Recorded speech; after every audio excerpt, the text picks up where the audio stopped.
Om Shanti.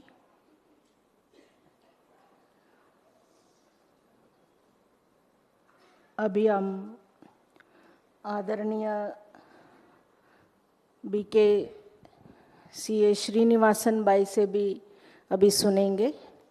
Actually आज सुबह भी बाई जी ने एक क्लास तो लिया है, हम सबको बहुत अच्छी तरह से लॉस के बारे में भी समझाया है। और वैसे तो बाई जी तिरुचिरापल्ली से हैं और बहुत कानूनी एक्सपर्ट भी हैं, बहुत अच्छी तरह से राय सुझाव भी देते रहते हैं। So actually today morning Bai ji ने जो लॉस अव्यक्त बाबा ने जो बताया वो भी हमें रिफ़र किया है।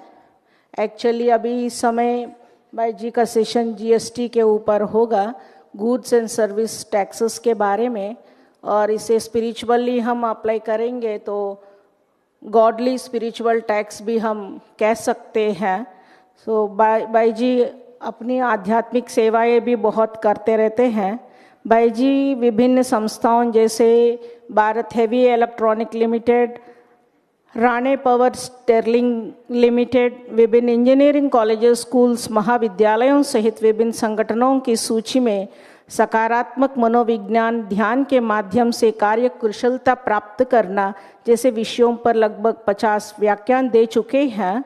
और विशेष रूप से आपको psychoneuroimmunology, gene modulation, metastatic cancer के सहज उपचार नामक उभरती हुई आध्यात्मिक चिकित्सा विज्ञान धाराओं का अध्ययन करने में दिलचस्पी है।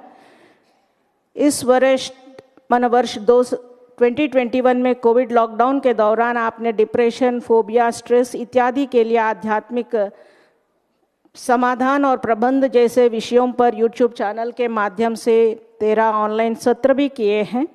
और बाई जी वैसे तो चार्टर्ड अकाउंटेंट है और वैसे भी हम स्पिरिचुअल रूप से ऑल सीएस को चिल्ड्रन ऑफ ऑलमाइटी कहते हैं।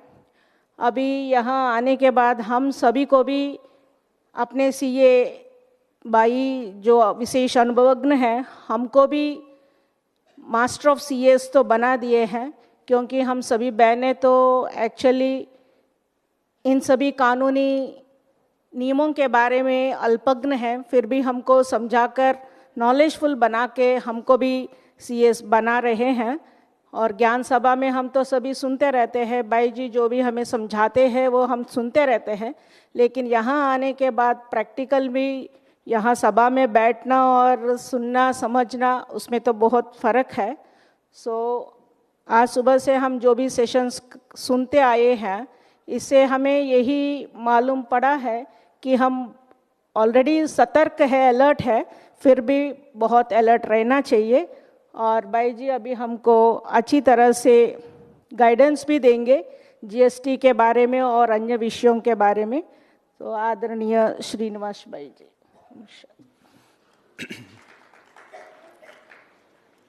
ओम शांति। तालियां तो आप लोगों के लिए ही बजनी चाहिए। क्या कहूँ, स्कूल के बच्चे भी 10 घंटे बैठते नहीं है। आप तो सुबह 9 बजे से मैं समझता हूँ 1 बजे तक बैठे थे और शाम को 4 बजे से अभी 8:30 तो बज चुका है। तो इसलिए मैं ऐसा ही सोचता हूँ कि तालियां तो आप सबके लिए ही बजनी चाहिए। तो हम कथा को उधर ही छोड़ देते हैं। जो कथा हमने शुरू की सुबह में, वो कथा बहुत लंबी चौड़ी भी है। वो कथा जब पूरी हो जाती है तब पब्लिक रिलीजियस ट्रस्ट और पब्लिक चैरिटेबल ट्रस्ट, वो दोनों की जो भावार्थ है सही रूप में हमको समझने में मिलेगा। लेकिन समय के अभाव के कारण मैं कथा को अभी छोड़ता हूँ। अगर हो सके तो वो कथा को हम दोबारा कभी भी सुन सकते हैं। तो हमने एक बात आपके समक्ष रखे थे सुबह के सत्र को क्लोज करते समय कि हमारे ऊपर अगर हम एग्जम्पशन को रखना नहीं चाहते हैं, एग्जम्पशन को खो देना चाहते हैं, तो उसमें हम मिनिमम 53% का टैक्स लगेगा। 35 तो वैसे भी इनकम टैक्स में लग जाएगा, 34+। और जो संस्थाओं 12A, 12AA, 12AB ये तीनों में से किसी एक सेक्शन में, अभी तो 12A और 12AA तो रिडंडेंट प्रोविजंस है। रिडंडेंट प्रोविजन मतलब अभी उसका कुछ काम नहीं है, that has the sun has set for that provisions, सूर्य उसका अंत हो चुका है। अभी तो जो नया प्रोविजन चालू है वो 12AB है। अगर 12AB में किसी संस्था ने रजिस्ट्री नहीं किया है, उसका रजिस्ट्रेशन उसमें चालू नहीं है, उसको कमिश्नर या प्रिंसिपल कमिश्नर ऑफ एग्जम्पशन ने उस रजिस्ट्रेशन को कैंसिल कर दिया है, तो तुरंत GST खड़ा हो जाएगा। तो वहाँ सीधा आपको 18% देनी पड़ेगी। 18% किसके सामने? जो आपकी आमदनी होती है, भंडारी से जो निकलती है या डोनेशन से जो आती है, इंटरेस्ट के लिए वैसे भी तो एग्जम्प्टेड है, वहाँ हमारे लिए जो भी मिलता है उसके ऊपर हमको 18% भरना पड़ेगा। कुल मिलाकर के 53 हो जाती है। अगर 53 भले हम दे देवे, ये सारी झंझटें से तो हम छूट जाएंगे ना। ऐसे सोचते होंगे कि ये कनेक्ट 1 है, ये स्कैनिंग करना है, ये नया डिक्लेरेशन देना है, ये सारी झंझट क्यों है, इससे तो छूट जाएंगे। ऐसा नहीं है। ज़्यादा कमाने वाले कंपनियां भी बहुत सारी कंप्लायंसेस उसके लिए है, करनी पड़ती है। आज सुबह हम CSR की डोनेशन के बारे में सुन रहे थे। So CSR donation companies act की section 135 read with schedule 7 to companies act, उसमें साफ साफ बताया गया है कि जिन कंपनियों की टर्नओवर इतने करोड़ से ज़्यादा है या जिनका नेट प्रॉफिट इतना से ज़्यादा है, उनको अपनी आमदनी से 2% सामाजिक कार्यों के लिए निकलना चाहिए। अगर प्रॉफिट उतना होता है तो कंपल्सरीली कॉर्पोरेट सोशल रिस्पॉन्सिबिलिटी आ जाती है, तो उनके लिए भी कंप्लायंसेस की ज़रूरत है। तो अगर हम 53% पे कर देंगे तो हमको गवर्नमेंट छोड़ देगी, ऐसा नहीं है। तब भी हमको बहुत सारी कागज़ें, बहुत सारी अकाउंटिंग, बहुत सारी व्यवस्थाएं करनी पड़ेगी। तो इसलिए हमने ऐसा क्लोज किया था कि अगर ये एग्जम्पशन को करके फिर भी हम ये सारी कंप्लायंसेस करना पड़ता है, तो क्यों नहीं हम एग्जम्पशन को अलाइव में रख करके ही ये कंप्लायंस को जारी रखें। तो आपको एक सेक्शन 12A में जो था, अभी 12AB में भी वो आ गया। कमिश्नर या प्रिंसिपल कमिश्नर जब पकड़ता है कि किसी 12A में रजिस्टर्ड संस्थाओं ने, या पब्लिक चैरिटेबल ट्रस्ट हो या पब्लिक रिलीजियस ट्रस्ट हो, उन्होंने कुछ स्पेसिफाइड उल्लंघन, मतलब स्पेसिफाइड वायलेशंस जो किए हैं, तो उनकी रजिस्ट्रेशन को वो खुद ही कैंसिल कर सकता है। मतलब हमको, अगर हमारा रजिस्ट्रेशन अभी के दिन पर चालू है, लेकिन ये स्पेसिफाइड वायलेशंस होने से हमारी रजिस्ट्रेशन कैंसिल हो सकती है। कल भी ललित भाई जी ने आप सबको बता रहे थे कि अगर आप स्पेसिफाइड वायलेशन में पकड़े जाते हैं और आपकी रजिस्ट्रेशन कैंसिल हो जाती है, तो उससे क्या होगा, आपको डीम्ड एक्सिट माना जाएगा और उसके ऊपर आपको एक्सिट टैक्स भरना पड़ेगा। एक नया शब्द कानून में प्रयोग किया गया है, वो है एक्सिट टैक्स। मतलब हम एग्जम्पशन रेजिम से बाहर जाते हैं तो एक्सिट टैक्स की जो प्रोविजन है 115 TD, ये तो इंट्रोड्यूस हुआ था 2016 में, लेकिन अभी बहुत सख्त बन चुका है। तो वो उसका प्रोविजन इस प्रकार का है कि अगर किसी संस्था की रजिस्ट्रेशन कैंसिल हो जाती है या रिन्यूअल करने में जो उन्होंने समय सीमा दी है 4 वर्ष 6 महीने, अर्थात हर 5 वर्ष में हमको रिन्यू करना है। रिन्यूअल कैसे करना है? 4 वर्ष 6 महीने पूरे होने के पहले से ही उसका रिन्यूअल एप्लीकेशन आपको भरना है। अगर आप रिन्यूअल एप्लीकेशन 1 तारीख भी मिस करते हैं, वो समय से पहले नहीं भरते हैं, तो उसमें एक नया, इस साल उन्होंने 1 फरवरी को हमारी आदरणीय निर्मला सीतारमन जी, जो हमारे अपने ही शहर से है, हमारे ही शहर से है, उनका जन्म वहाँ ही हुआ है, तो उन्होंने ये शब्द ऐड कर दिया कि वो डीम्ड एग्जिट है। मतलब आप एग्जम्पशन रेजिम से अपने ही इच्छा से चली गई है, ऐसे कानून मान लेगी। तो डीम्ड एग्जिट के ऊपर भी 35% का टैक्स लगता है, लेकिन किन चीजों के ऊपर 35%? आगे साल में जो इनकम आने वाली है उसके ऊपर तो टैक्स लगेगा ही लगेगा, लेकिन जिस तारीख पर आपकी डीम्ड एग्जिट मानी जाती है उस तारीख पर आपके पास जो भी चल अचल संपत्ति है उसकी बाजारी मूल्य जो है, मार्केट वैल्यू जो है, फेयर मार्केट वैल्यू एफएमवी बोलते हैं, तो उसके ऊपर 35%। तो आप देख लीजिए आपकी बैलेंस शीट में, हर एक सेंटर का बैलेंस शीट तो कनेक्ट ऑन में निकलता है, लेकिन प्रायतः सभी लोग उसको देख के नहीं होंगे, लेकिन संस्था की टोटल बैलेंस शीट देख लीजिएगा, उसमें कितने करोड़ों की संख्या में वो प्रॉपर्टी आती है, तो उस प्रॉपर्टी के ऊपर अगर हम 35% टैक्स दे तो कैसे दे सकेंगे? बहुत सारी जमीनों को बेचना पड़ेगा, सारे एफडीज को क्लोज करना पड़ेगा, ये बहुत बड़ी झंझट की बात है। ये 115 टीडी इतनी आसानी सा प्रोविजन नहीं है। और साथ में आया है 115 टीएफ। 115 टीएफ का ये प्रोविजन है कि अगर संस्था अपने निजी संपत्ति से वो एक्सेस टैक्स भर नहीं पा रहा है, उसके लिए भी समय सीमा है, 14 दिनों में भरना है। कैंसल होते ही 14 दिनों में भरना है। आप सोचते होंगे सुबह तो इसका अच्छा लग रहा था कि किसी से भी डरना नहीं है, ऐसे कह रहा था कि रात को इसको क्या हो गया, अभी कह रहा है कि 14 दिनों में भरना है। तो 115 टीएफ का प्रोविजन इस प्रकार का है कि अगर संस्था उस टैक्स को भर नहीं पाएगी तो संस्था के उस समय के जो भी मैनेजिंग कमेटी के मेंबर्स हैं, जो ट्रस्टीज हैं, मैनेजर्स हैं, जो भी है, उनकी निज संपत्ति के ऊपर भी वो हाथ रखेंगे। तो ये जो प्रोविजन है ये बहुत कठिन प्रोविजन है, इसलिए हम स्पेसिफाइड वायलेशंस में नहीं जाना चाहिए।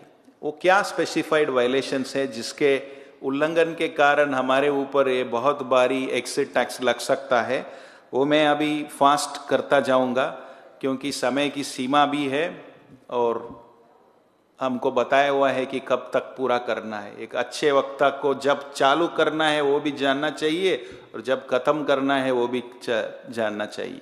तो मैं जानता हूं कब मुझे खत्म करना है, इसलिए मैं थोड़ा फास्ट जाता हूं, आप बुरा न मानिए। तो अगर आपकी संस्था की जो भी खर्चा है वो अपनी ऑब्जेक्ट, जिस ऑब्जेक्ट को बता करके आपने रिलीजियस ट्रस्ट के रूप में या चैरिटेबल ट्रस्ट के रूप में रजिस्ट्री किए हैं 12A में, 12AA में, 12AB में, अगर उस ऑब्जेक्ट के विरोध में किसी भी चीज में आप खर्चा करते हैं, तो जो भी ऑब्जेक्ट्स हैं उसके विरुद्ध में करते हैं तो उसको स्पेसिफाइड वायलेशन माना जाता है। अगर आपकी जो ऑब्जेक्ट में कोई बिजनेस होती है, इन्वॉल्व होती है, कुछ sale, commerce, manufacture, trade, commerce, profession, इस प्रकार की कुछ इन्वॉल्व होती है, तो उसके लिए अलग सा बुक नहीं रखे जाते हैं, उसके लिए अलग सा ऑडिट नहीं किया जाता है, तो उसको भी स्पेसिफाइड वायलेशन बताया जाता है। यहां से देखने में नहीं आता है इसलिए मैंने इसको ऐसा किया। इसको बड़ा कर सकते हैं, 2 स्लाइड्स आगे आगे दिखाई दे रही, एक ही स्लाइड दिखाइए।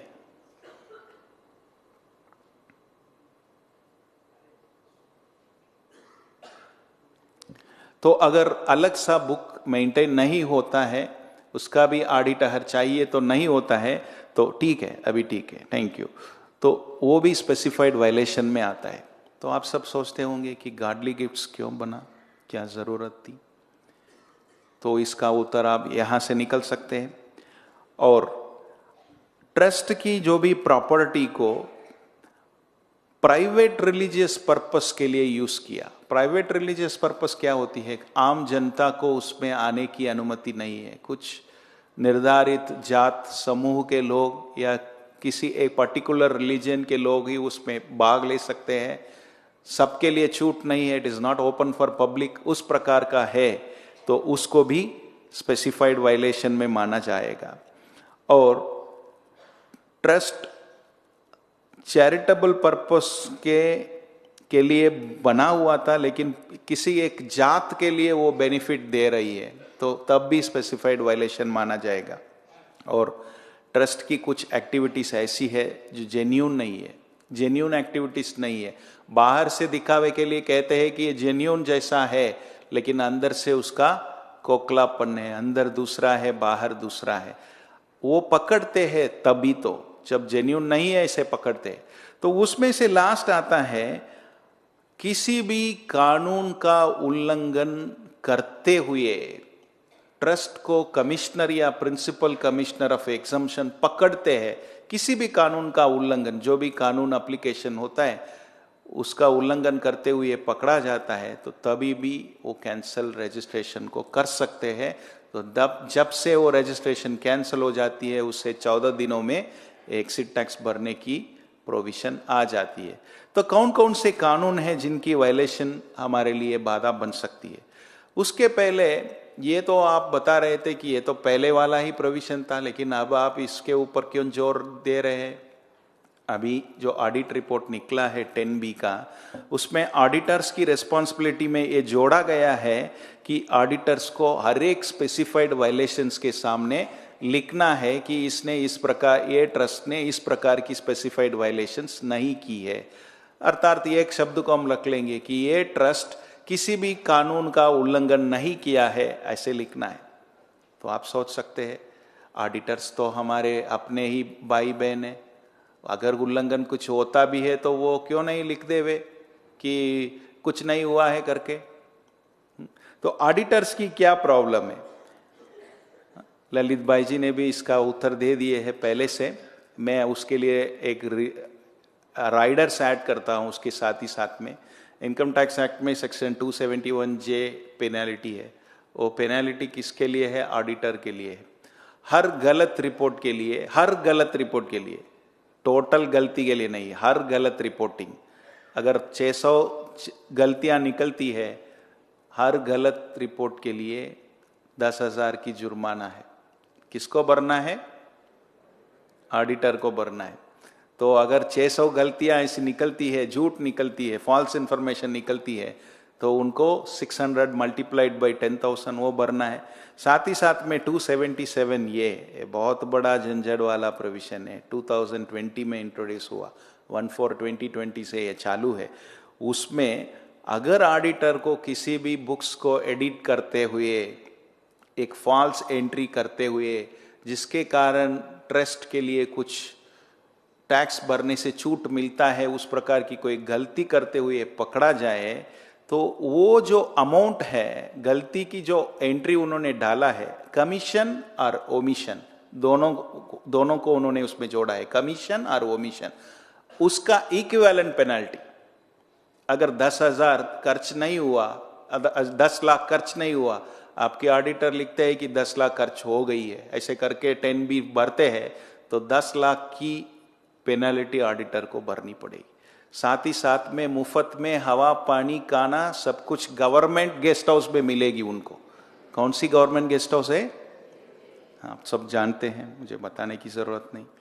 तो कौन कौन सी लॉ है जिसकी उल्लंघन से हमारे लिए बहुत बड़ी प्रभाव पड़ सकती है? तो पहले सुबह भी हम सुने हैं, तो इसलिए हम उसकी वायलेशंस में जाएंगे, हेडिंग्स में नहीं जाते हैं। ये पीपीटी तो आपको मिल ही जाएगा, अरेंजमेंट्स इधर से हो जाएगी, इसलिए आप उसको आराम से पढ़ सकते हैं कि FCRA एक्ट के बारे में डिटेल में आज सुबह भी समझाया गया है, कि इसलिए मैं जो आज सुबह बताया गया उस बातों को मैंने रिपीट नहीं करता हूं। फिर भी एक बात बता देता हूं कि अगर किसी भी संस्था FCRA में रजिस्टर्ड नहीं है और नॉन डिजिग्नेटेड अगर रजिस्टर्ड है और नॉन डिजिग्नेटेड अकाउंट में पैसा लेती है, विदेशियों से, फॉरेन सोर्स से लेती है, तो उसका इफेक्ट आपके ऊपर पड़ सकता है। वो एक कानूनी उल्लंघन है। आज सुबह में एक बात निकल रही थी कि 2 चीजें, एक होती है कि विदेश से जो सहयोग, विदेशियों से जो विदेशी सोर्स से जो सहयोग मिलती है, उसके लिए कौन सा डॉक्यूमेंट आप चेक करेंगे? पासपोर्ट। पासपोर्ट में 2 चीज बताई जाती है। क्या क्या 2 चीजें बताई जाती हैं? नेशनैलिटी और सिटीजनशिप। नेशनैलिटी और सिटीजनशिप दोनों चीज बताई जाती है। नेशनैलिटी मतलब आपके माता पिता या में से दोनों में से एक, भारत के, अगर भारत में उनका जन्म हुआ है, भले आपका जन्म विदेश में हुआ है, फिर भी आपको इंडियन नेशनल ही माना जाएगा। लेकिन गवर्नमेंट ऑफ इंडिया की एक्सटर्नल अफेयर्स मिनिस्ट्री द्वारा इश्यू किया हुआ पासपोर्ट आपके हाथ में है तो आपको आपके द्वारा जो सहयोग मिलता है उसको हम विदेशी सोर्स नहीं मानते हैं, कानून ऐसा नहीं मानता है। अगर आप इंडियन नेशनल भी है लेकिन आप फॉरेन में जाकर के 10 वर्ष 20 वर्ष सेटल हो गए और इंडियन पासपोर्ट को रिन्यू नहीं किया और आप चाह रहे हैं कि वहाँ ही हम सेटल हो जाए, तो इसलिए आप इंडियन पासपोर्ट को वहाँ की इंडियन एम्बेसी में समर्पित करके उस देश की जो मान लीजिए यूके है या यूएस है उस कंट्री की पासपोर्ट आप लेते हैं तो भले ही आपकी नेशनैलिटी इंडियन रहेगी लेकिन you will become the citizen of United States of America or United Kingdom. The moment you become the citizen of other country, you lose the citizenship of India. Indian citizenship act है जिसके बारे में बहुत सारी लंबा चौड़ा भी हुआ था 2019 में, उसके बारे में मैं ही जाता हूँ अभी।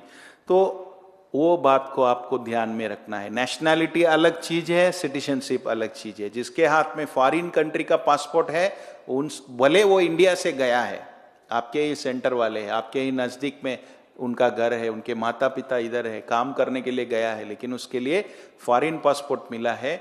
भले ही वो आपकी भाषा बोलने वाले हैं, भले ही वो इंडियन नेशनल है, लेकिन उसका जो सोर्स है वो विदेशी सोर्स माना जाएगा। अगर उससे FCRA में रजिस्टर किए बिना जो संस्था है उसमें वो पैसा आता है तो वो वायलेशन है।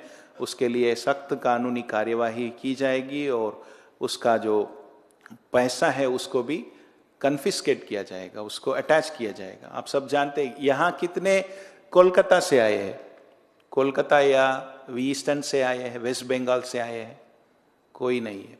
तो आप जानते होंगे मिशन ऑफ चैरिटी वहाँ है। मिशन ऑफ चैरिटी को किसने स्थापन किया? मदर तेरेसा ने स्थापन किया था। तो उनकी जो संस्था है, उनकी जो फॉरेन कंट्रीब्यूशन की जो एवरीज पड़ी थी, सारे के सारे फ्रीज हो गए हैं, सारे के सारे फ्रीज हो गए। कानून क्या कर सकता है? क्या कानून की बल क्या है? आप सब जानते होंगे कर्नाटका में एक बहुत बड़ा ग्रुप था कॉफी डे करके। कॉफी डे जानते हैं आप? हाँ, तो उसका जो मालिक था उसके पास बैंक में पैसा पड़ा हुआ है, उसके पास एवरीज थी, उसकी नौकर के लिए पेमेंट करने के लिए उसके पास पैसा था, उसकी वेंडर्स के लिए देने के लिए उसके पास पैसा था, लेकिन कानून ने उस सारी बैंक अकाउंट को फ्रीज कर दी। इसके कारण वेंडर्स को पेमेंट नहीं दे पाया और अपने कर्मचारियों को भी पेमेंट नहीं दे पाया और उसका सारा ही बिजनेस ग्राइंडिंग हाल्ट में आ चुकी थी उस समय। तो उसके कारण उनको खुदकुशी भी करना पड़ा, उन्होंने खुदकुशी भी कर ली। मैं समझता हूँ उसका नाम कोई सिद्धार्थ है, ऐसा है। तो कानून की ये शक्ति होती है, कुछ भी कर सकती है। तो FCRA की वायलेशन अगर रजिस्ट्रेशन नहीं किए हैं तो लेना ही नहीं है। अगर रजिस्ट्रेशन हुआ है तो डिजिग्नेटेड अकाउंट में ही लेना है। डिजिग्नेटेड अकाउंट से यूटिलाइजेशन अकाउंट में ट्रांसफर करना है और वहां से खर्चा करना है। अगर इसके बारे में कुछ पूरा समझ में नहीं आ रहा है, आप मानसी बहन का जो ग्रुप है FCRA का, उसमें आप शामिल होकर के जो भी FCRA रिसीव करते हैं वही उनसे पूछ लीजिए और उस ग्रुप में ज्वाइन हो जाइए। और उसमें भी सेक्शन 8 में और एक रूल भी है उसका कि एडमिन एक्सपेंसेस के ऊपर एक ऊपर लिमिट लगाया हुआ है, मैक्सिमम लिमिट। तो विदेशी सोर्स से जो संस्थाएं ऐसी डोनेशन लेती है, फॉरेन कंट्रीब्यूशन लेती है, उसमें से 80% खर्च करना पड़ता है FCRA कानून के अंतर्गत। तो आपको यहाँ कंफ्यूजन आएगा 85% वाला, आप 85% ही रख लीजिए।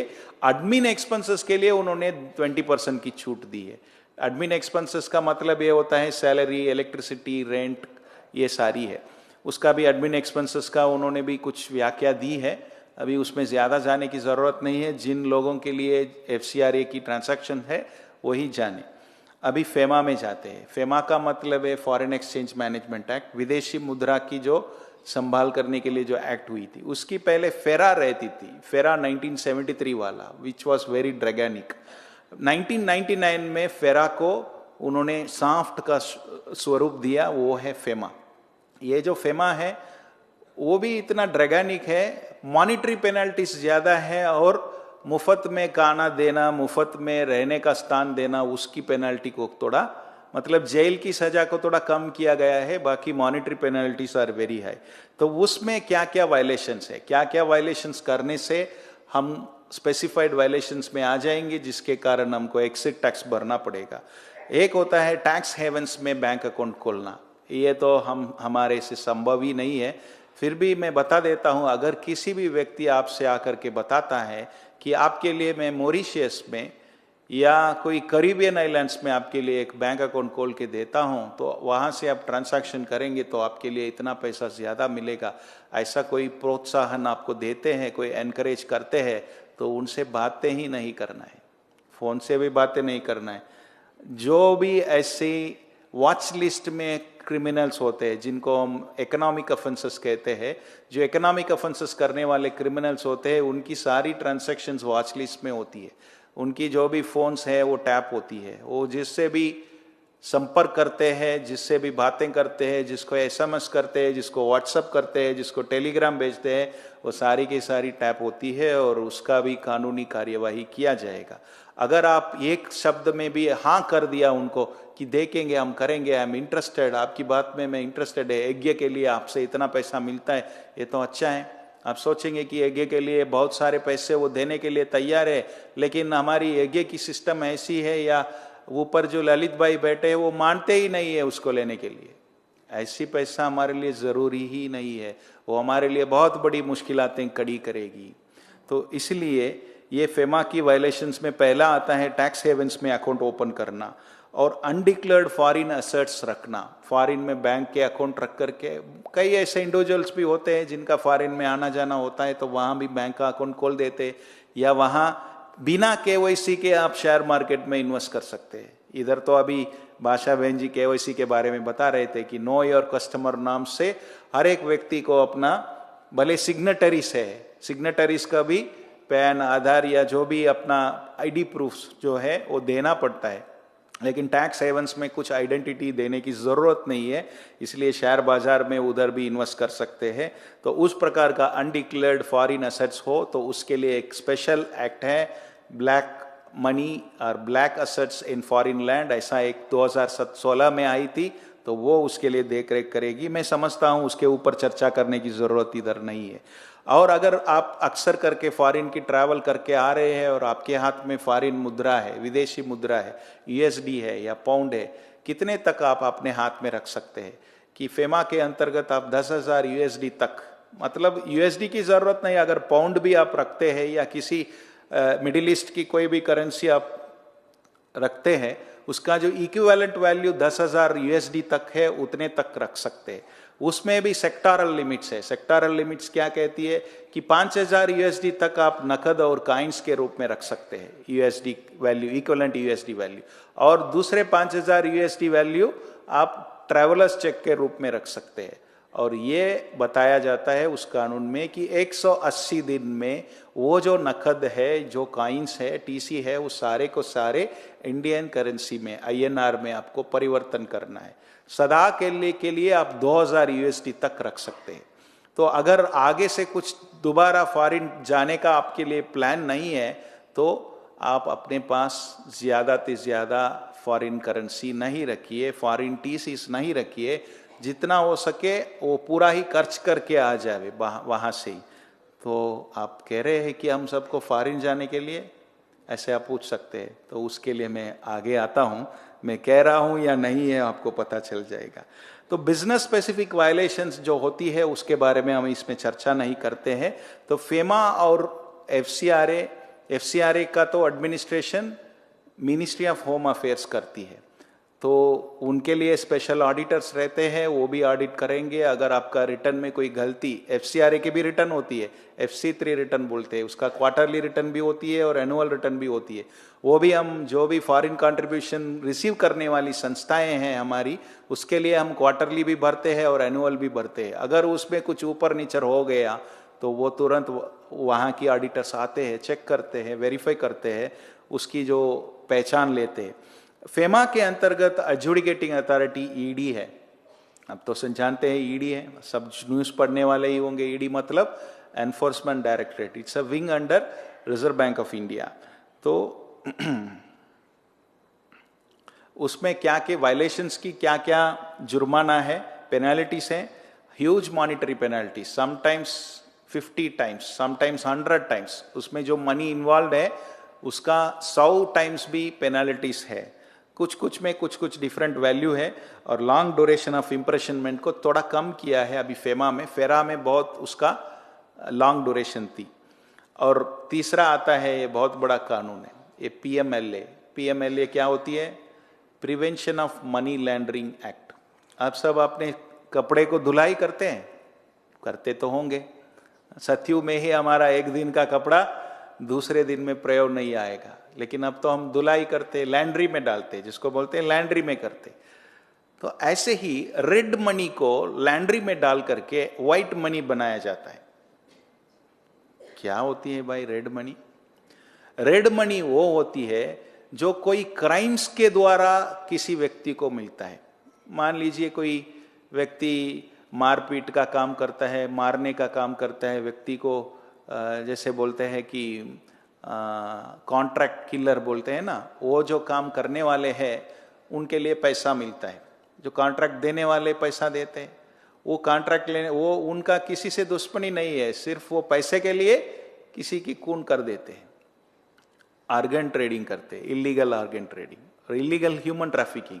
जो छोटे बच्चियों को जो घर से नाराज होकर के, तंग होकर के, या किसी से झगड़ा हुआ उस कारण जो बच्चियां हैं, बालिकाएं हैं, घर से बाहर निकल करके कहीं दूसरे शहर पहुंच जाती है, ट्रेन में पहुंच जाती है, तो उनको ट्रैफिकिंग करते हैं, उनको किडनैप करके उनके द्वारा दुर्व्यवहार कराते हैं। तो उसके द्वारा जो पैसे मिलते हैं वो सारी जो इलीगल एक्टिविटीज भी है और इमोरल एक्टिविटीज भी है, और किसी का खून भी किया जाता है उसमें, किसी का उसके without his consent, without her consent उसके शरीर से आर्गन निकाला जाता है, कैसे किडनी निकाला जाता है। तो ये जो भी है इसको रेड मनी बोलते हैं। उसके लिए जो भी उस पार्टी में शामिल होने वाले जो भी लोग हैं उनके लिए जो भी पैसा मिलता है उसको हम रेड मनी बोलते हैं। तो इसके बारे में हमारे आदरणीय रमेश भाई साहब ने वो जो पवित्र धन की पुस्तक लिखी थी उसमें काफ़ी इस बारे में उन्होंने चर्चा की है। ब्लैक मनी के बारे में भी की है और रेड मनी के बारे में भी की है। तो सेक्शन 3 ऑफ पीएमएलए एक्ट कहती है कि अगर आप उस ट्रायल में कहीं भी हो, आप सीधे जुड़े हुए हो या इनडायरेक्टली जुड़े हुए हो, डायरेक्टली और इनडायरेक्टली, अगर आप उस मनी को साफ करने के लिए मदद करते हैं, आप क्राइम में जुड़े नहीं हुए हैं, आप क्राइम में जुड़े नहीं हुए हैं, क्राइम का पैसा किसी के हाथ में है, किसी के हाथ में रेड मनी के रूप में है, वो व्यक्ति आपसे फोन पे बात करता है कि बहन जी आपकी संस्था से मैं बहुत इम्प्रेस्ड हूँ, आपकी संस्था बहुत अच्छी सेवा कर रही है, मैं आपको 50 करोड़ की पैसा देना चाहता हूँ, आपका बैंक अकाउंट बताइए, मैं आपको वो बैंक अकाउंट में दिलवा दूंगा। तो आपको मेरे लिए एक ही मदद करनी है, बहुत छोटी सी मदद है, उसमें से सिर्फ 50% कैश में मुझे दे देना। इसको बोलते हैं kick back offers. Kick back offers उसको अंग्रेजी में बोलते हैं, किक बैक ऑफर्स। आपके अकाउंट में हम 50 करोड़ दे देंगे, आप 25 करोड़ कैश में हमको दे दो। तो आप सोचेंगे कि हमारे लिए 25 करोड़ का लाभ मिलता है। 25 करोड़ का लाभ है क्या? ये पाप की पैसा है। जिसको भी दुखा करके ये पैसा कमाया गया है, उस आत्मा की श्राप, उन आत्माओं की श्राप उस पैसा में पड़ा रहेगा। भले ही इस दुनिया की कानून से वो बचे या हम बचे, फिर भी वो जो श्राप जो निकला हुआ है उससे कभी भी बच नहीं सकते हैं। हम कितने भी जन्म लेंगे, हमारे पीछे पीछे वो आता रहेगा। इसलिए as a matter of serious concern, जो भी व्यक्ति, जो अनजान व्यक्ति, जिनके बिजनेस के बारे में आपको कुछ भी पता नहीं है, जो आपके सम्मुख रोज नहीं मिलता है आकर के, मुरली नहीं सुनता है, ज्ञान की धारणा नहीं करता है, वो कैसे कमाता है कैसे नहीं कमाता है उसके बारे में आपको मालूम ही नहीं है, तो वो व्यक्ति बोलता है कि मेरे पास इतना पैसा है, मेरे लिए एक फ्रेंड को, मेरा एक फ्रेंड मुझे देना है, मेरा एक कंपनी मुझे देना है, वो कंपनी आपकी अकाउंट में दे देगी, ऐसा अगर कहते हैं तो आपको सतर्क रहना है कि ये छोटी जो मछली है उसको खिला करके बड़ी मछली को खाना है। वो बड़ी मछली चले जाए वो तो ठीक है, लेकिन कानूनी कार्यवाही जो होगी वो बहुत सख्त होगी। इसलिए इस बात पर आप सब बहुत सख्त रहना है। वो क्रिमिनल्स का फोन नंबर वॉच लिस्ट में होता है, तो अगर उनसे आप बातचीत भी करेंगे तो आप भी स्वतः उस वॉच लिस्ट में आ जाएंगे। तो इसके बारे में आपको सतर्क रहना है। तो पीएमएलए एक्ट में बहुत सारे अफेंसेस बताए हुए हैं, रेड मनी जिसमें किया जाता है, तो उसमें से मैं सिर्फ 6 का लिया है। एक offences under IPC, Indian penal code के अंदर जो भी काम, किसी का मारपीट करना, किसी का हाथ निकाल देना, पैर निकाल देना, उसके लिए जो कॉन्ट्रैक्ट लेते हैं, उसके लिए जो पैसा देते हैं, उस पैसे को आपके द्वारा वो लैंड्री, आपकी में वॉशिंग मशीन है, एक ये वॉशिंग मशीन जैसा, जो भी धर्मदा संस्थाएं हैं वो वॉशिंग मशीन है उनके लिए, तो उस वॉशिंग मशीन में डाल करके वो जो रेड मनी है उसको व्हाइट मनी बनाना चाहते हैं, तो उसके लिए आप मदद करते हैं, तो अफेंसेस अंडर आईपीसी उसमें आ जाएगा।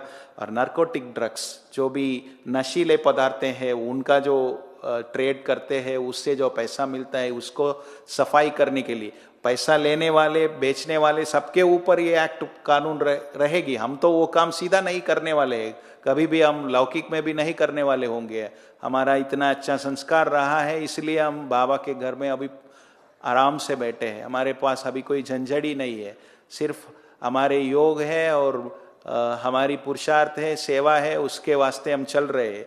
लेकिन ये जो करने वाले व्यक्ति है, उनकी पैसा हमारे में दे करके, हमारे अकाउंट में दे करके या प्रोत्साहन करके सिर्फ बातचीत के दौरान भी हमको वो फंसा सकते हैं। और एक्सप्लोजिव्स की जो डीलिंग होती है, और वाइल्ड लाइफ की भी किडनैपिंग होती है, उसकी भी ट्रैफिकिंग करते हैं। और इमोरल ह्यूमन ट्रैफिकिंग, जैसे छोटे छोटे बच्चियों को जो लेकर के, जो घर से नाराज होकर के आ जाते। मैं कहता हूँ जीवन में संघर्ष रहना आवश्यक है, भले वो संघर्ष आपके घर में रहे, आपके माता पिता से हो, आपकी पति पत्नी से हो, बच्चों से हो, या सेंटर पर रहते हैं कि आपके ऊपर के इंचार्ज जो है उनसे हो, या बड़ों से हो, संघर्ष के साथ जीना अच्छा है। जो संघर्ष के साथ जीते हैं उनकी जो अंदर की हैसियत है ना, वो बढ़ जाती है और जीवन में बहुत ऊंच स्थान पर उनको वो ले जाती है। इसलिए जो छोटे बच्चे घर से तंग होकर के बाहर आ जाते हैं, दूसरे व्यक्ति उनको लेकर जाएगा कहीं बड़े शहरों में, उनके लिए अच्छा खाना खिलाएगा, घर वाले खिला नहीं पाएंगे, लेकिन ये जो व्यक्ति है वो अच्छा खाना खिलाएगा, लेकिन अंत में कहाँ लेके जाएगा वो, तो आप सब जानते हैं, मुझे बताने की जरूरत नहीं। और human organ transplanting without any consent, वो भी ट्रांसप्लांट की भी कुछ लॉस होती है, कलेक्टर की परमिशन लेनी पड़ती है, और ब्लड रिलेटिव होना ज़रूरी है। वो खुद अपने इंटरव्यू, वो एक इंटरव्यू होती है, उसमें जाकर के अपनी मंजूरी लिखना पड़ता है, या अगर रिलेटिव नहीं है तो उसके लिए भी बहुत सारी शर्तें हैं, वो पूरी करने के बाद ही वो ऑर्गन निकाल सकते हैं, नहीं तो नहीं निकाल सकते। तो उसका भी ह्यूज मॉनिटरी पेनल्टीज है, किसी के लिए भी कैपिटल पनिशमेंट है। कैपिटल पनिशमेंट क्या होती है? What is mean by capital punishment? Hanging, जिसको बोलते हैं मृत्यु दंड। मृत्यु दंड को अंग्रेजी में कैपिटल पनिशमेंट बोलते हैं। किसी किसी ऐसी वायलेशंस के लिए कैपिटल पनिशमेंट्स भी होती है।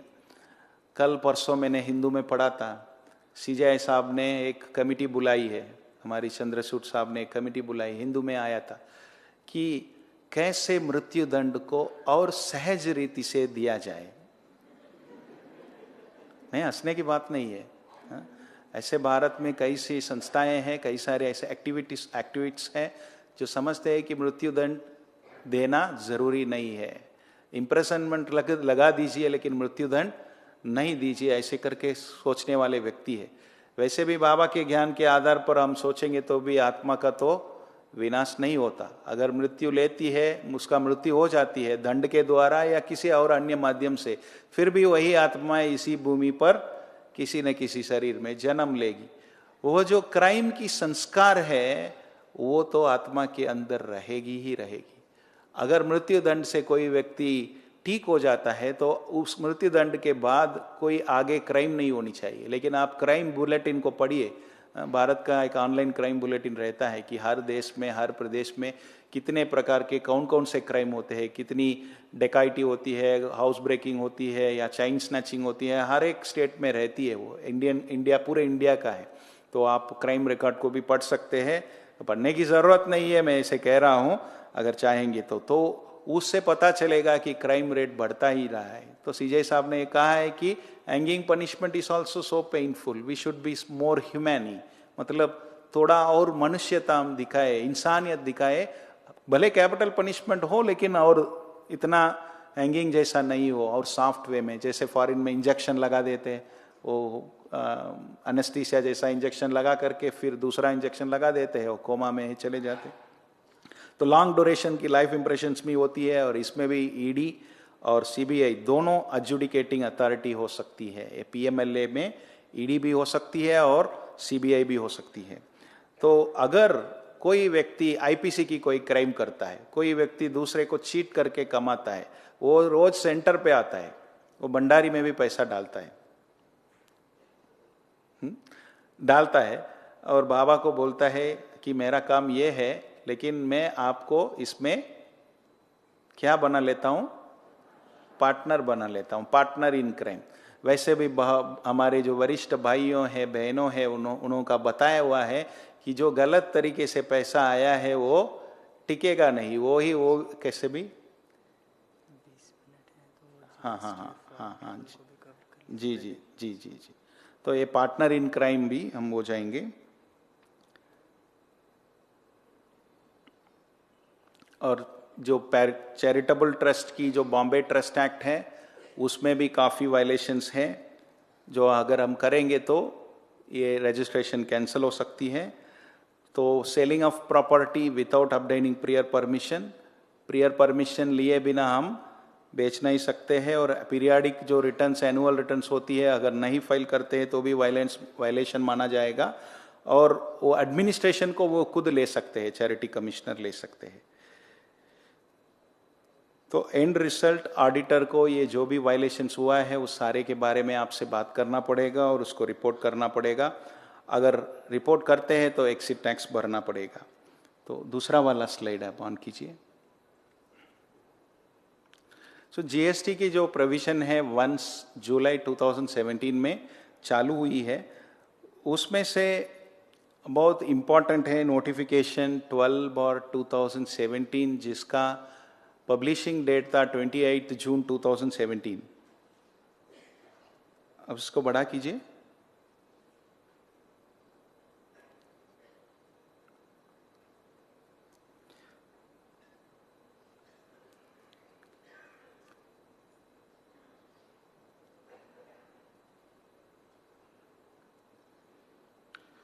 उसमें दो धर्मदा संस्थाएं हैं और 12A में रजिस्टर्ड है, उनकी कुछ एक्टिविटीज के लिए जीएसटी नहीं लगेगा। तो कौन कौन से एक्टिविटी है जिसके ऊपर जीएसटी नहीं लगता है कि activities which is related to promotion of any religion और स्पिरिचुअलिटी, ये है वो notification. Activities relating to advancement of religion और स्पिरिचुअलिटी और योगा, इस कैटेगरी में हमारी सारी सेवाएं आ जाती है। हम स्पिरिचुअलिटी, योगा और रिलीजन के एडवांसमेंट का ही काम करते हैं। और दूसरा आते हैं एडवांसमेंट ऑफ एजुकेशनल प्रोग्राम्स और skill development for abandoned, orphaned, homeless children. जो होमलेस है उनके लिए हम कुछ करते हैं, एजुकेशनल प्रोग्राम करते हैं, स्किल डेवलपमेंट करते हैं। और हमारी संस्था 12A में भी रजिस्टर्ड है, तो हमारी एक्टिविटीज के लिए जीएसटी नहीं लगेगी। और educational programme for physically mentally abused and traumatised person, जो फिजिकली मेंटली अब्यूज्ड हैं या कुछ ट्रामा उनके लिए हुआ है, उसके लिए कोई करते हैं तो वो 12A में भी रजिस्टर्ड है और ये काम भी करते हैं, तो हमारे ऊपर जीएसटी नहीं लगेगा। और प्रिजनर्स के लिए जो स्किल डेवलपमेंट एजुकेशनल प्रोग्राम करते हैं उसके ऊपर नहीं लगेगा। और जो 65 ईयर से ज़्यादा है और रूरल एरियाज में रह रहे हैं, उनके लिए कुछ educational program, skill development program करते हैं, तो उस कार्य के ऊपर जीएसटी नहीं लगेगा, जबकि हम 12A में रजिस्टर रहते हैं। और एनवायरनमेंट की प्रिजर्वेशन के लिए करते हैं तो भी हमारे लिए जीएसटी नहीं लगेगा। लेकिन इसके अलावा आप जो भी करते हैं उसके ऊपर जीएसटी जरूर लगेगा। तो निखिल भाई जी बता रहे थे कि आपको कि अदर रिसिप्ट्स के बारे में शाम की सत्र में, कि जो टीडीएस काट के आपको कॉरपोरेट्स जब ट्रेनिंग में जाते हैं, कुछ ट्रेनिंग देते हैं, उसमें योग तो शामिल ही है, फिर भी आपके सहयोग देने के लिए वो TDS काट के 194C में 2% का या 194J में 10% का काट के देते हैं, तो वो बिजनेस माना जाएगा। तो उस समय हमारे ऊपर GST का इफेक्ट भी शुरू हो जाएगा। वो ना केवल बिजनेस की झंझट है इनकम टैक्स में, यहाँ GST का भी इफेक्ट लग जाएगा और हमको GST भरना पड़ेगा।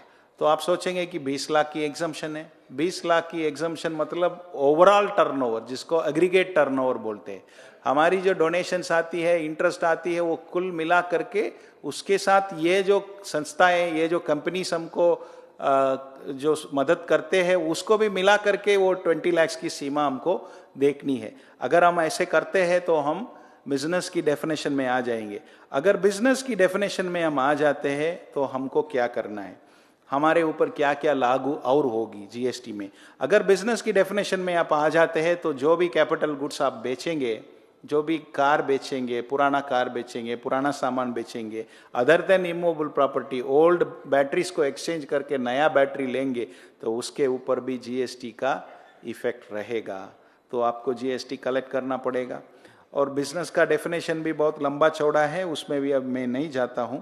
और दूसरा, अगर हम ये कॉर्पोरेट प्रोग्राम्स करते हैं और उसका TDS हमारी 26A में रिफ्लेक्ट होती है, तो हमको स्क्रैप सेल में भी GST कलेक्ट करना पड़ेगा। जो भी बिल्डिंग हम गिराते हैं उसमें स्क्रैप्स बचते हैं, वो स्क्रैप्स को बेचते हैं, तो उसके ऊपर भी आएगा।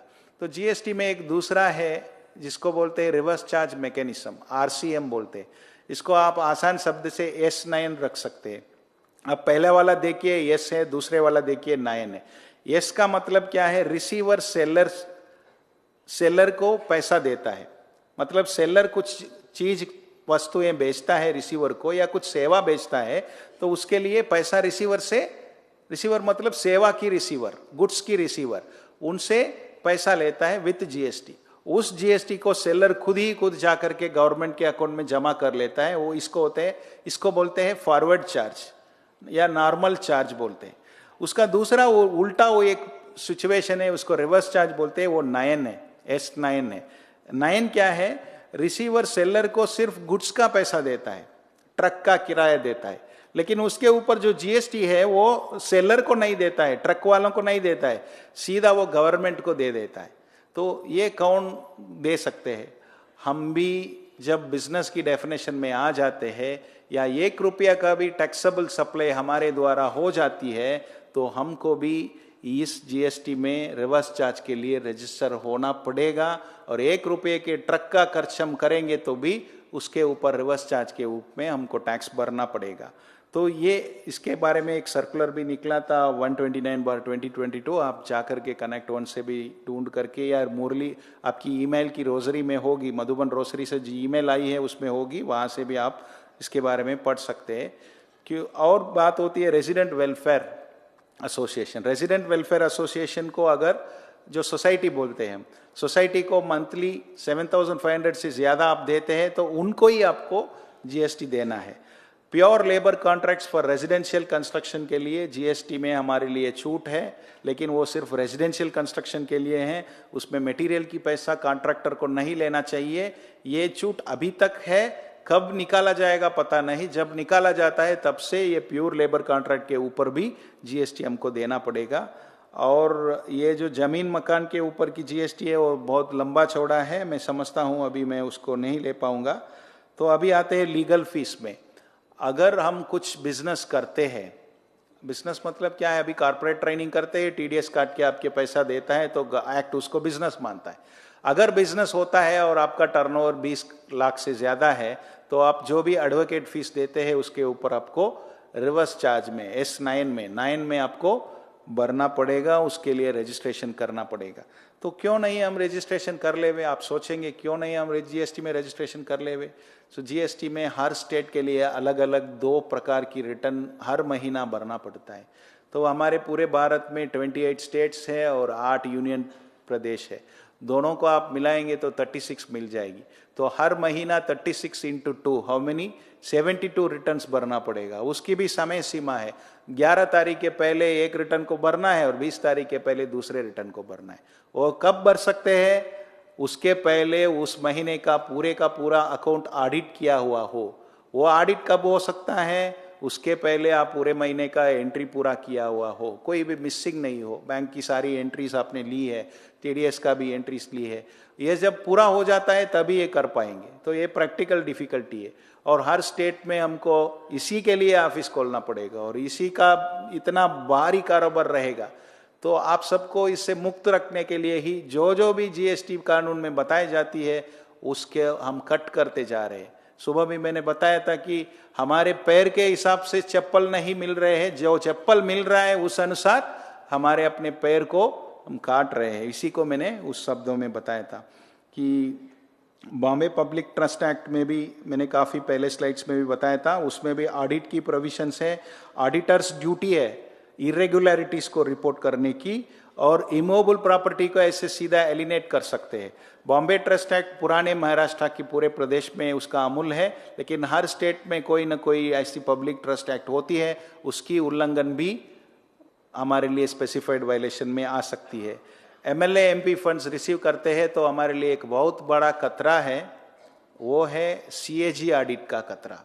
आप जानते होंगे कुछ समय पहले दिल्ली का एक टोरेंट पावर है या कुछ और है, वो प्राइवेट कंपनी है जो लोगों को बिजली बेचती है। वो बिजली के लिए गवर्नमेंट ऑफ दिल्ली ने सब्सिडी दी थी।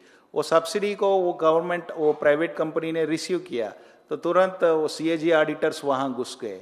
तो उन्होंने बोला कि आप आ नहीं सकते हैं, हम तो प्राइवेट कंपनी है। लेकिन अंत में ये निकला कि अगर एमएलए एमपी फंड्स या गवर्नमेंट की सब्सिडी आप रिसीव करते हैं, आप एक बहुत बड़ा बिजनेस करने वाले हैं और गवर्नमेंट की सब्सिडी रिसीव करते हैं, तो हमको हक बनता है आपकी बुक्स को ऑडिट करने के लिए। ऐसा निकला था, इसलिए सीएनडीजी वहाँ भी घुसे हैं। तो एमएलए एमपी फंड्स जहाँ भी हम रिसीव करते हैं तो इसका भी खतरा है, हम उसके ऊपर भी जाना है। तो लास्ट में आते हैं एक पॉइंट पर जो फॉरेन ट्रैवल की है। तो आपने फॉरेन ट्रैवल के बारे में, फेमा के बारे में आपको बताए थे कि हम फॉरेन ट्रैवल कर सकते हैं कि 11(1)(c) इनकम टैक्स की जो प्रोविजन है वो बताती है कि अगर सीबीडीटी से किसी को पहले से ही छूट मिला हुआ है, परमिशन मिला हुआ है कि आप आउटसाइड इंडिया भी आपकी जो दान में मिला हुआ पैसे को, आपकी ट्रस्ट की प्रॉपर्टी से जो पैसा मिलता है उसको खर्च कर सकते हैं, उनको छोड़ करके बाकी जो भी संस्थाएं, धर्मदा संस्था हो या धार्मिक संस्था हो, जो भी संस्था भारत के बाहर खर्च करेगी उसके ऊपर टैक्स लगेगी। तो हम आउटसाइड इंडिया एगे की कोई पैसा हम खर्च नहीं कर सकते हैं और एगे की बैंक अकाउंट दिखा करके किसी भी बहनों का, भाइयों का वीसा स्पॉन्सरशिप के लिए किसी फॉरेन एम्बेसी में हम जा नहीं सकते हैं। हम एगे की क्रेडिट को प्लेज नहीं कर सकते हैं मिनिस्ट्री ऑफ एक्सटर्नल अफेयर्स या फॉरेन एम्बेसीज के सामने। एगे की क्रेडिट को हम प्लेज नहीं कर सकते हैं। अगर सीबीडीटी भारत के आउटसाइड भारत के बाहर भी खर्च करने के लिए अनुमति दी होती है हमारे लिए, मैं समझता हूँ किसी भी संस्था में नहीं है। अगर मैं गलत हूँ तो हमारे ऑडिटर्स बैठे हैं, मुझे करेक्ट करेंगे। तो हम भारत के बाहर एगे की किसी भी पैसा से कुछ भी नहीं कर सकते हैं। तो क्या क्या होती है वो उस प्रकार की खर्च? ओवरसीज ट्रैवल की खर्चा और विदेशी मंत्रालय से अर्थात अन्य देशों की जो एम्बेसीज है वहाँ से वीसा प्रोसेसिंग का, फॉरेन में स्टे के लिए कुछ होटल में ठहरते हैं तो उसके लिए कुछ पैसा खर्च होता है, अकोमोडेशन, फूड तो वैसे भी हम वहाँ के सेंटर से लेते हैं, उसके लिए कुछ खर्चा नहीं होता है। बाकी अदर एक्सपेंसेस होती है तो उसमें आप अगर रिलीजियस फंड से या चैरिटी फंड से करेंगे तो डिसअलाउंस अट्रैक्ट होगी और जितना किए हैं उतने के ऊपर टैक्स भरना पड़ेगा। और जो कंडीशंस ऑफ रजिस्ट्रेशन है उसका भी ये वायलेशन माना जाएगा और रजिस्ट्रेशन को कैंसिल करने के प्रयत्न भी करेंगे। तो इसका हम विदेश जाते हैं कैसे पकड़ेंगे? तो अभी आया है TCS 206C1G। ये जो प्रोविजन है इस साल से बहुत कठिन बन चुका है। मैं समझता हूँ आज पास हो गई है पार्लियामेंट में, दोनों हाउसेस में पास होकर प्रेसिडेंशियल असेंबली मिल गई है, मैं समझता हूँ। तो 1/4 से, अर्थात अभी आने वाले अप्रैल 1 से जो टीसीएस का जो फॉरिन पैकेज का जो टीसीएस है वो 20% बढ़ाया गया। पहले 5% था, अभी 20%। अगर आप किसी ट्रैवल एजेंट को बोल करके आप फॉरिन टूर पैकेज अरेंज करते हैं तो उसके लिए आप 1 लाख रुपया उनको देते हैं, तो उसके ऊपर 20% का टीसीएस आप उनसे आपसे वो ले लेंगे, आपसे वो 20% ले लेंगे। आपका पैन नंबर मांगेंगे, आप पैन नंबर दे देंगे, तो अगले साल आपको इनकम टैक्स से नोटिस आएगी कि आपने फॉरिन गए हैं, 1 लाख रुपया इस ट्रैवल एजेंट के द्वारा खर्च किए हैं, उसका टीसीएस के रूप में 20,000 रुपया आपसे वसूली की गई है, तो ये फॉरिन ट्रैवल करने का रकम आपको कहाँ से मिली। और वहाँ जाएंगे तो उधर आप खर्च किए होंगे, होटल में स्टे किए होंगे, फूड खाए होंगे, घूमे होंगे, फिरे होंगे, उस सारी खर्च आपने कैसे की, उसकी पैसा कहाँ से आई। तो उस समय आप ये नहीं बता सकते हैं कि हमारी यज्ञ ने हमको स्पॉन्सर किया, क्योंकि यज्ञ ने साफ साफ इसके लिए एक सर्कुलर भी निकला था कि वो यज्ञ की खर्च के रूप में नहीं माना जाएगा, और उसका जो भी है वो जो भी इंडिविजुअल है उसके ऊपर उसका इफेक्ट रहेगा। तो इसके बारे में जो भी विदेश यात्रा करने जा रहे हैं उनके लिए ये कानून को बहुत अच्छी से सोच समझ करके जान करके फिर उसका जो करना है वो करना चाहिए। तो वो एएस में ये तो मैंने बता दिया। और दूसरी बात है personal accounts of surrender sisters की अकाउंट्स में क्रेडिट्स आना। कहाँ कहाँ ऐसे सुनने को मिलता है कि यज्ञ की अकाउंट में पैसे डालेंगे तो 85% वाला आता है या कार्पस वाला आता है। इससे बढ़िया हम अपने खुद के अकाउंट में ही भाइयों बहनों को बता दें कि आप जीपे कर दो या क्रेडिट कर दो, नेफ्ट कर दो, आईएमपीएस कर दो, वहां से अपने मनचाहे रूप से हम उसको खर्च करेंगे। इसे आता है संकल्प? नहीं आता है? ठीक है। तो वो भी आपके लिए बहुत बड़ा प्रॉब्लम बन सकता है कि संसार गवर्नमेंट सरकार के पास ऐसी आंखें हैं, आप जो भी कर रहे हैं उसको देख रही है। आपके सेंटर में भाई बहनें आएंगे, खूब सेवा करेंगे, उनकी मन में आएगा कि हम इतनी सेवा करते हैं, कोई व्यक्ति पूछता भी नहीं है, पानी पियोगे करके भी पूछता भी नहीं है, ऐसे सोचेंगे। लेकिन आप डिप्रेस नहीं हो जाइए, आप जो भी काम करते हैं आपको 360 डिग्री में आंखें आपको देख रही है, तो आपको डिप्रेस होने की जरूरत नहीं है। हमको देख रहे हैं कुछ लोग, बैठ करके देख रहे हैं, मशीन्स देख रही है, हम जो भी कर रहे हैं उसको रिकॉर्ड कर रही है, तो इसलिए डिप्रेस होने की जरूरत नहीं है। और वो पैसे से कोई इन्वेस्टमेंट करते हैं, कोई शेयर खरीदते हैं, कोई जमीन मकान खरीदते हैं खुद के नाम पर, सरेंडर भाइयों या बहनों के नाम पर, तो वहां भी बहुत बड़ी प्रॉब्लम आपके लिए भी हो सकती है। हो सकता है आपका और यज्ञ का रिश्ता अगर उसमें पकड़ा गया तो यज्ञ के लिए भी उसके कारण बहुत भारी नुकसान हो सकता है। तो पर्सनल एक्सपेंसेस की जो बात आती है, चैरिटी फंड से पर्सनल एक्सपेंसेस नहीं कर सकते हैं, लेकिन रिलीजियस फंड से कर सकते। पर्सनल एक्सपेंसेस क्या होती है? खाने पीने की जो चीज़ वस्तुएं मांगते हैं, रहने की, ठहरने की, और जो पहनने की जो फूड, शेल्टर, मेडिसिन जो भी खर्चा है वो रिलीजियस फंड में कर सकते हैं। क्योंकि भारत में कई ऐसे मठ है जो रिलीजियस मठ है, उधर सिर्फ 2 प्रकार की दो सुबह और शाम पूजा होती है, बाकी सारा समय क्या चलती है? भोजन ही चलती है। जो भी व्यक्ति आते हैं सबको खिलाते हैं, प्रसाद माना जाता है। तो वहाँ भी वहाँ के जो मुख्य रहते हैं और मठ के जो आचार्य रहते हैं या मठाधिपति बोलते हैं, वो जो रहते हैं उनके लिए भी मेडिकल खर्चा भी रिलीजियस फंड से किया जाता है। तो रिलीजियस फंड से ये खर्चा हम कर सकते हैं। बाकी मैं समझता हूँ काफ़ी चीज़ों को डिटेल में आपके साथ में नहीं रख पा रहा था, तो अगर कभी और समय मिले तो हम हर एक विषय के ऊपर बहुत लंबी चर्चा भी कर सकते हैं। तो आप सबकी पेशेंट लिसनिंग और इतने समय से बैठने की, लगभग 9.5 hours, तो उसके लिए आप सबको मैं तारीफ करके आप सबसे छुट्टी लेता हूँ। Thank you. ओम शांति।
प्रभु का ध्यान कीजिए।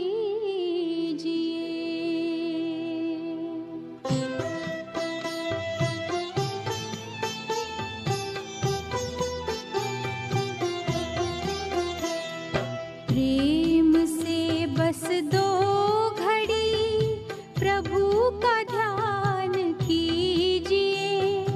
अपनी अंतर आत्मा को शांति से भर लीजिए, शांति से भर लीजिए।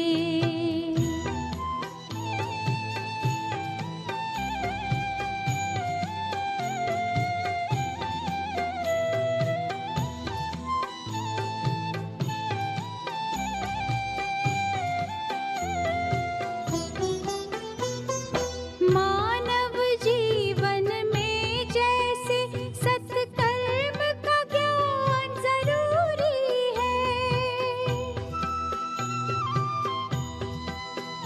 हर कर्म से पहले प्यारे प्रभु का वैसे ध्यान जरूरी है।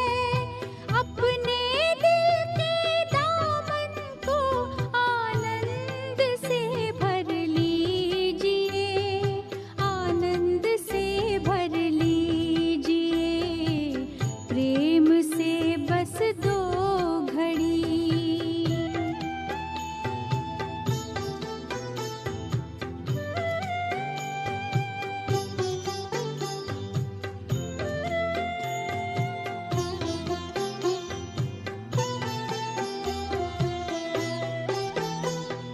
जीवन की अनमोल घड़ियां यूं ही बीत ना जाए कहीं।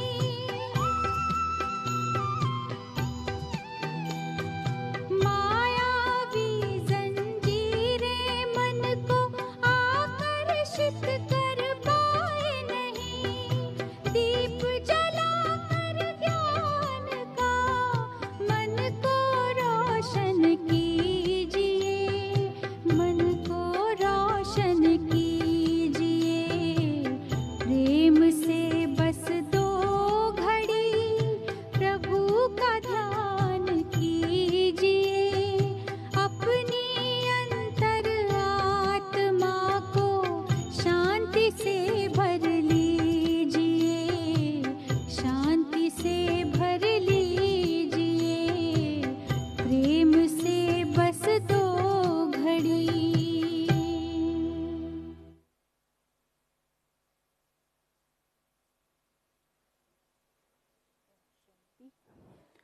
Thank you, Srinivasan Baiji, for giving us clear idea on GST, FCRA, and the consequences for violating specified rules against the object of our institution. आपने बहुत सारे विषयों पर हमें ध्यान खिंचवाया और अलर्ट किया, और उसके बाद फॉरेन ट्रैवल पर भी समझाया है, सभी बातों पर सतर्क किया और एजुकेट भी किया। सो अपने भाई बहनों की तरफ से once again I thank you so much for giving us clear ideas.